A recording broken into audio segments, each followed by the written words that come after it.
Civil engineering এর ক্ষেত্রে সাপোর্টের টাইপ সম্পর্কে জানতে চাই। সাপোর্টের টাইপ হচ্ছে 4 প্রকার। 1 number simple support, 2 number roller support, 3 number hinge support এবং 4 নাম্বার হলো ফিক্স সাপোর্ট।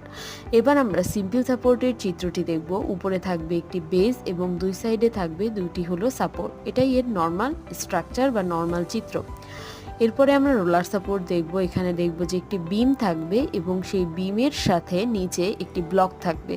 ব্লকের নিচে অনেকগুলো চাকা থাকতে পারে এবং এটি অনুভূমিকভাবে ঘুরতে পারে, এজন্য এর মোমেন্ট হবে 0। হিঞ্জ সাপোর্টের চিত্রটিও রোলার সাপোর্টের মতো, তবে নিচে চাকার অংশটা থাকবে না।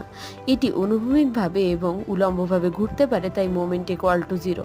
ফিক্স সাপোর্টের ক্ষেত্রে বিমের সাথে একটি ফিক্সড কোনো কিছু যুক্ত থাকবে, এটি অনুভূমিকভাবে বা উলম্বভাবে ঘুরবে না, তাই এর মোমেন্ট নট ইকুয়াল টু 0।